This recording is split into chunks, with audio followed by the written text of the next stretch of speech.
Bismillah. Assalamualaikum warahmatullahi wabarakatuh. Insyaallah. Apa kabaran Tum? Sehat? Alhamdulillah.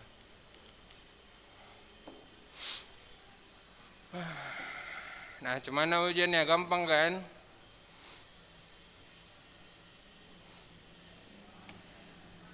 Hidupin kameranya ya.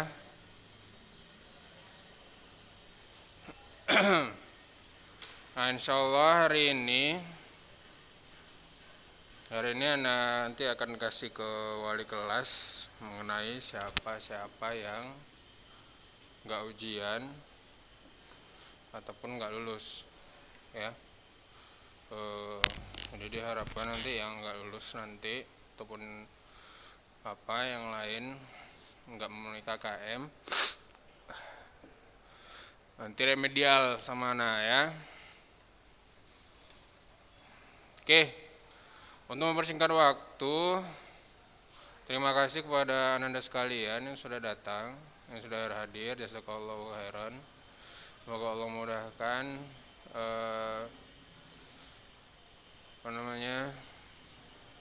semoga Allah memudahkan antum untuk mencapai cita-cita ya, baik di dunia maupun di akhirat. Semoga Allah memudahkan. Nah, kita lanjut aja ya ke pelajaran berikutnya. Kemarin kita udah sampai mana?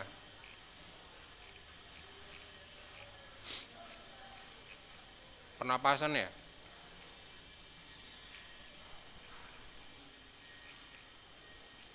Tarik sampai mana kita tarik?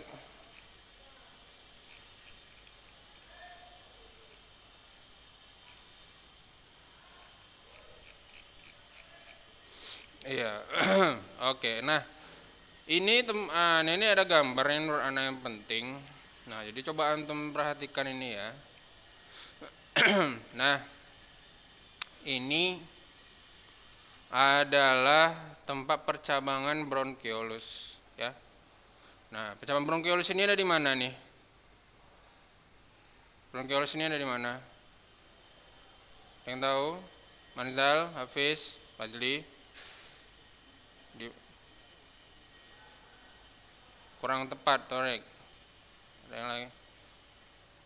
Kurang tepat, Torek. Apa di dalam mana dia tempatnya? Di paru-paru, ya. Nah, pertama bronkus dulu. Bronkus itulah percabangan dua paru-paru. Nah, di percabangan itu namanya bronkus di sini. Nah, di dalam paru-paru itu ada percabangannya lagi. Nah, itulah disebut dengan bronkiolus ya. Nah, di bronkiolus itu ada yang namanya alveoli. Nah, belut-belut kecil. Perkumpulan alveoli disebut dengan alveolus. Ya. Oke, nah ini adalah gambar menurut Anda bisa dikatakan penting juga. Jadi Anda perhatikan ya. Nah, di sini ada masuknya udara ya. Keluar masuknya udara tuh dari sini. Nah, panah yang sebelah kiri itu masuknya oksigen. Lebih enak lagi pakai video sih. Bentar ya.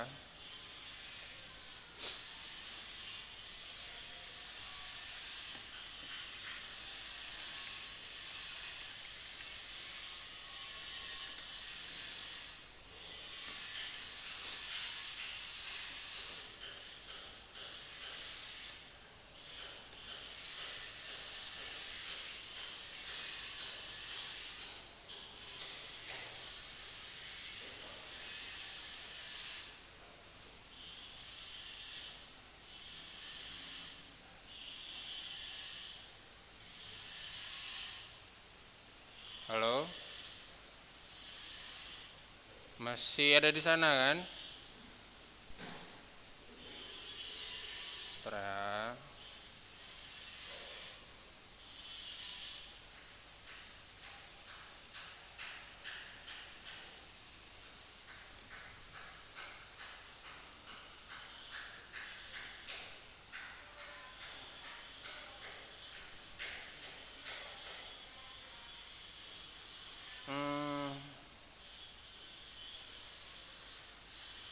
share screen, share.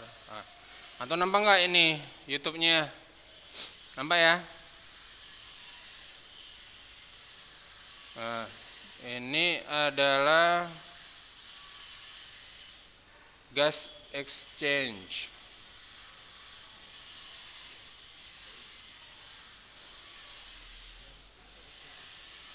Nah, ini alveolusnya.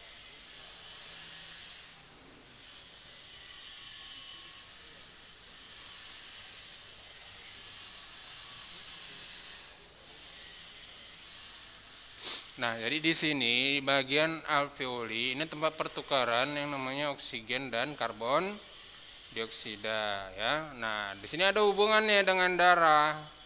Nah, kita tengok ya hubungan darahnya apa.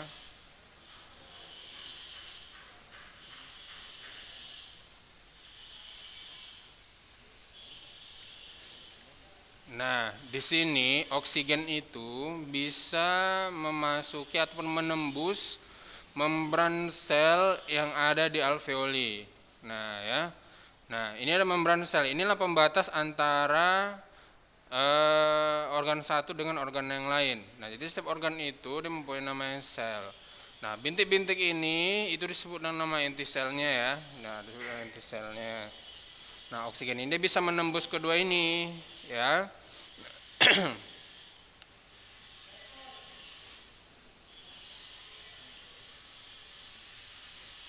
Nah,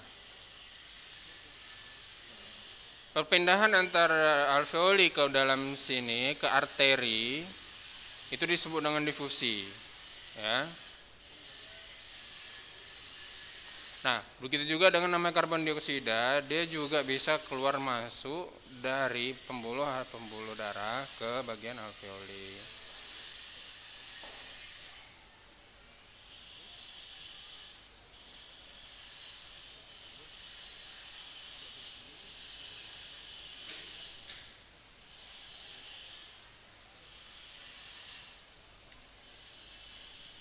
Nah, jadi gini, ini adalah tempat flow-nya, mengalirnya darah, ya.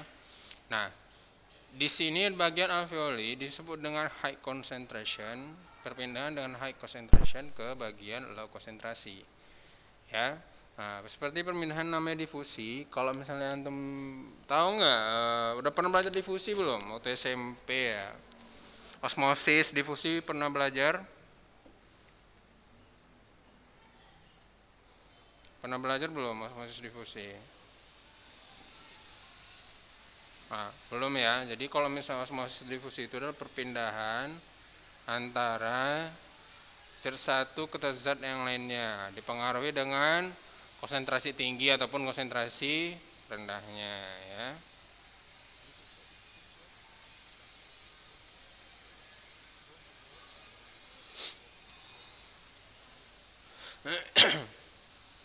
Nah, jadi ada beberapa fitur yang penting. Salah satunya adalah tempat yang besar dari alveolus itu tersendiri. Lalu dindingnya itu dia tipis, ya.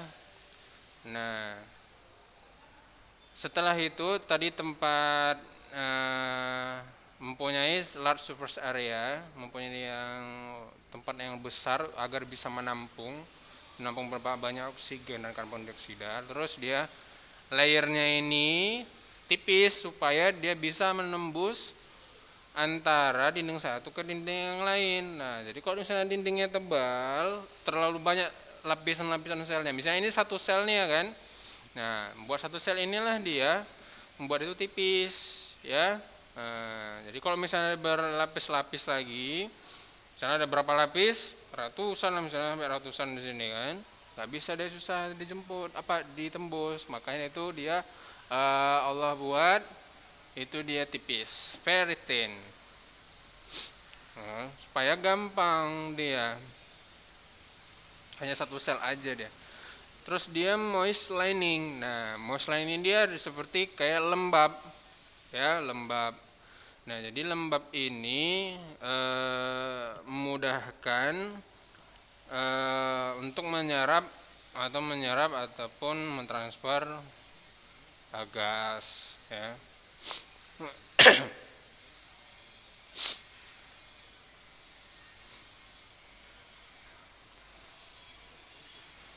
Nah, jadi di sini keempat itu adalah sangat bagus untuk pengiriman ataupun pentransferan atau penerimaan untuk darah ya. Nah, lihat. Ini ada kapiler darah.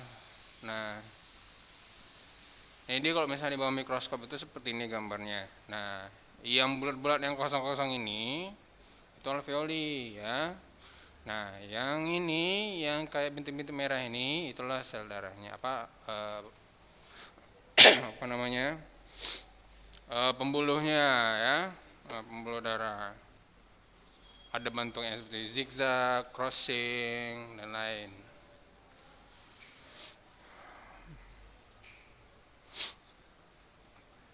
Nah, ini dia red blood cell-nya.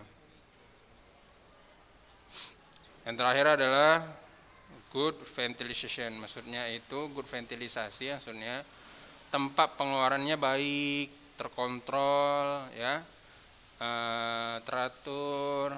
Nah, jadi dari situlah antum tuh bisa bernafas dengan baik. Nah, bagaimana kalau misalnya orang sesak napas?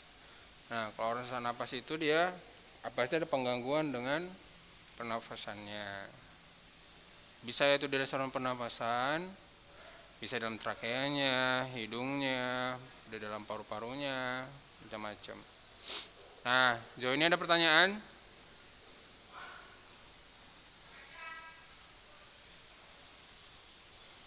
Ini kita balik ke e-book lagi, nampak nggak e-booknya? Nampak ya e-booknya ya? Halo? Moshi. Muhajir, Haikal, nampak nggak kayak Haikal?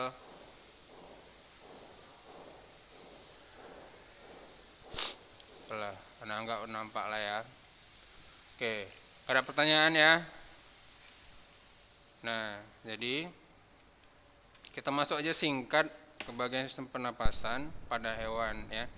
Nah, ini adalah salah satu sistem pernapasan hewan. Nah, semakin simpel hewannya, semakin kecil dia hewannya, itu semakin simpel dia sistem pernapasannya. Contohnya di bagian cacing atau disebut dengan annelida. Nah, kalau misalnya untuk perhatikan di sini dia nggak mempunyai paru-paru, ya. Nah, dia itu hanya bagian darah mengalir di bagian bawah kulitnya langsung ke tempat pengeluaran oksigen dan karbon dioksida.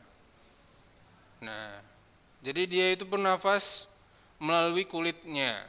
Makanya kalau misalnya cacing itu, kalau misalnya untuk melihat dia kulitnya mengkilat-kilat, lembab, nah sebenarnya dia bernafas dari situ. Oke? Nah, lalu ada nama insek atau disebut dengan serangga lainnya. Nah, dia ini bernafas dengan trakea. Ingat, trakeanya itu berada di bagian perut bawahnya, bukan di bagian dadanya, ya. Nah, jadi kalau misalnya serangga itu ada 3 bagian, ada kepala atau disebut dengan sepal, ada toraks disebut dengan dada, dan bagian bawah disebut dengan abdomen, ya. Nah, di bagian bawahnya ini terus disebut dengan abdomennya, di sini tempat trakeanya.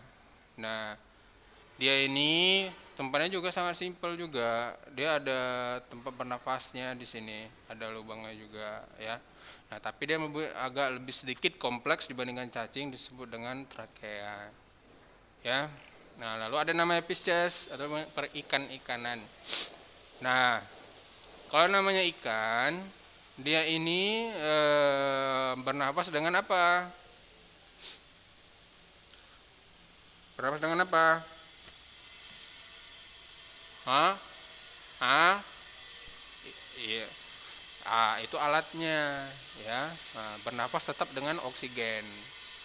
Kalau misalnya ya, kalau misalnya alatnya tadi Anda tanya itu dengan insang ya. Nah, jadi dia ini insang ini dia hanya mengalir air apa gelombang air yang ada oksigen keluar masuk itu dari insangnya.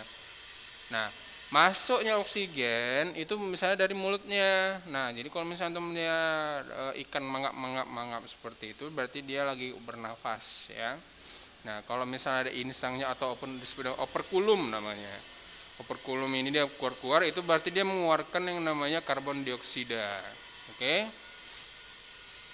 Nah, lalu ada namanya kata. Nah, kata atau disebut amfibia. Nah, amfibi ini ada macam-macam ya, ada 3. Ada kata, ada kodok, sama salamander ya. Nah, salamander juga sama ya. Nah, dia ini mempunyai alat pernafasan paru-paru juga.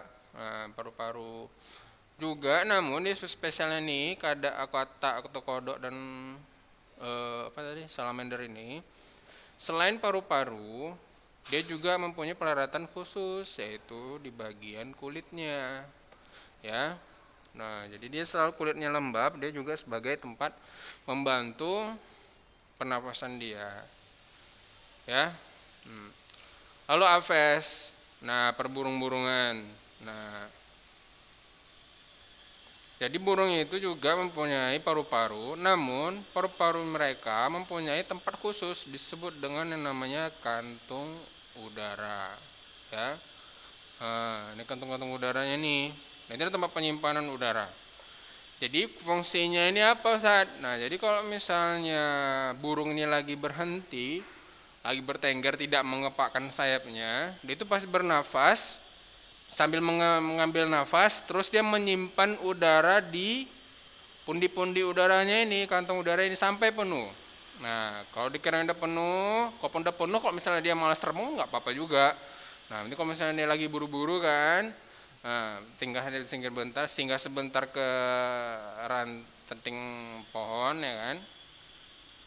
Kalau penuh baru dia terbang lagi. Atau lagi terbang dia, kalau antum perhatikan dia lagi mengepakkan sayap, berarti dia lagi ngambil udara di pundi-pundi udara yang telah dia simpan.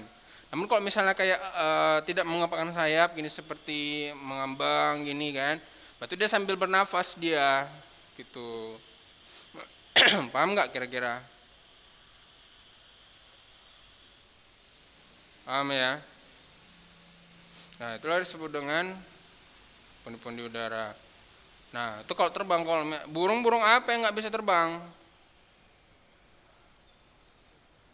Hah? Apakah hanya penguin? Penguin aja. Bebek burung apa enggak? Termasuk burung apa enggak bebek? Hmm? Bebek burung apa enggak? Termasuk burung apa enggak? Termasuk ya. Ayam juga termasuk. Unggas itu sama dengan aves ya. Perburung-burungan. Nah, sebenarnya mereka bisa terbang, cuma nggak bisa jauh. Kecuali kalau misalnya burung unta, kalkun, nah yang berbadan yang besar itu emang susah untuk terbang ya, karena dia faktor berat badannya juga ya. Oke, ada pertanyaan sejauh ini sampai Aves?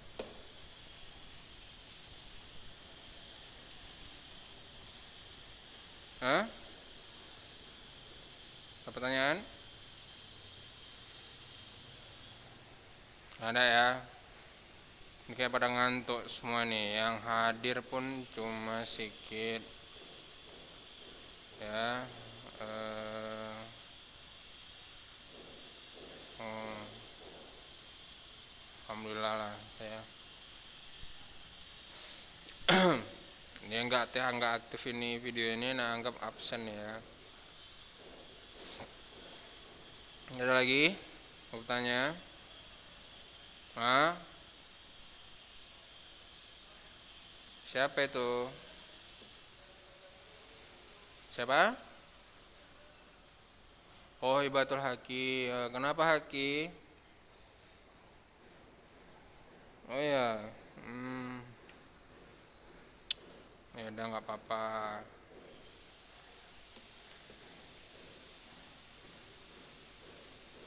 Nah, ini ada pertanyaan, saya mau tanya, alat untuk mengukur oksigen dalam tubuh seperti fungsinya saat pandemi sekarang. Nah, jadi ada beberapa alat pengukur oksigen ya. Nah, alat pengukur oksigen itu macam-macam tergantung dengan kebutuhan. Ya dulu anak waktu kuliah, waktu praktikum, ada juga ada alat pengukur oksigen. Dia itu seperti tabung dan eh, bentuknya sederhana lah, sederhana kali. Jadi ini coba anak kasih antum alat pengukur oksigen. Eh,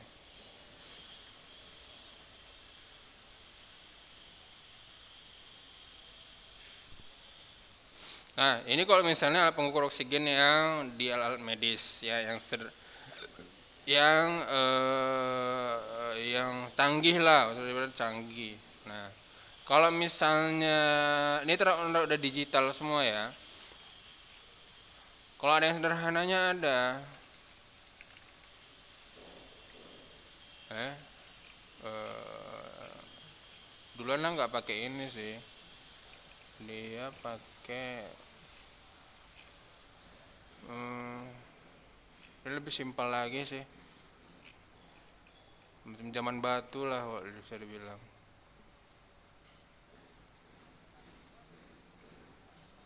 Yang mana? Oh, itu ukur tensi ya, ukur tensi. Jadi itu tengok denyut denyut jantung antum ya di persekian detik. Nah, gitu dia berapa? Ada dek. Nah, ada deknya. Dek pertama itu tensi yang misalnya 90 per sekian. Nah, dek pertama itu yang pertama, yang dek kedua itu dia per sekian yang keduanya. Gitu. Jadi kenapa kalau misalnya asal mau ngecek asal ke rumah sakit harus mengukur tensi dulu? Ada yang bisa jawab nggak? Kenapa harus mengukur tensi dulu? Misalnya antum ke puskesmas, kita tahu ukur tensinya ya. Padahal nggak ada apa-apa ukur tensinya ya. Itu apa? Nggak harus corona juga, selalu ukur tensi. Kenapa coba? Ada yang kira-kira tahu? Bisa jadi, bisa jadi. Jadi apa? Apa? Oh, enggak. Kurang tepat. Nah, jadi kalau misalnya kenapa syukur tensi? Karena bisa dilihat dari tensi antum, itu juga bisa diukur. Misalnya antum ini kena sakit apa dulu, misalnya gitu. Nah, misalnya kalau misalnya antum tensinya tinggi, nah itu ada hubungannya dengan penyakit antum yang antum keluhkan nanti. Nah, misalnya kolesterol dan lain-lain, dan itu sebagai sumber penyakit. Nah, itulah tempatnya datang penyakit. Nah, makanya dari tensi sebenarnya bisa diukur. Misalnya masih diperkirakan, cuma belum 100% ya. Masih hanya perkiraan. Nah, setelah yang namanya ukur tensi sekian, ada rekam medisnya. Setelah itu ada tes-tes yang lain. Kenapa ini segala macam, barulah dicek ya kan dengan alat-alat yang lainnya. Ya. Nah, gitu dia. Ada lagi pertanyaan? Ya.